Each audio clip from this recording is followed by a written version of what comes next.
Hello बच्चों, चलिए प्रश्न समझते हैं। हमारा प्रश्न है, ऐसे फाइलम का नाम बताइए जिसमें वयस्क तो आर्य सममिति वाले होते हैं तथा लार्वे द्विपार्श्व सममिति वाले होते हैं।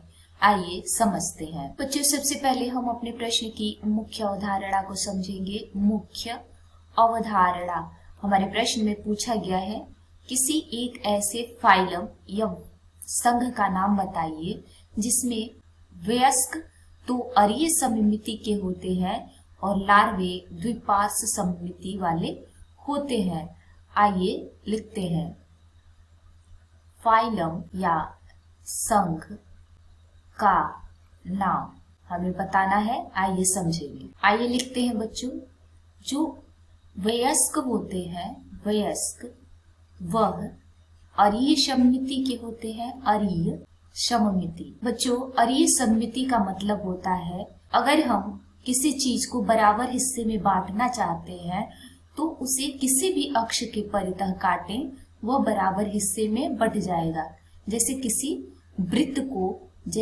वृत्त को बराबर हिस्से में बांटना है तो हम कहीं से भी काटें, वह बराबर हिस्से में बट जाएगा। ऐसी सममिति अरीय सममिति कहलाती है। और इस संघ में जो लार्वा होते हैं वो द्विपार्श्व सममिति के होते हैं। कैसे होते हैं?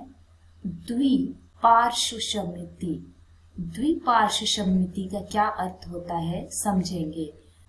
अगर किसी एक ही अक्ष के परितः बराबर हिस्से में काट सकते हो तो उसे द्विपार्श्व सममिति कहते हैं। और इस प्रकार की सममिति जिस फाइलम में पाया जाता है, फाइलम या संघ में पाया जाता है, उसका नाम है इकाइनोडर्मेटा।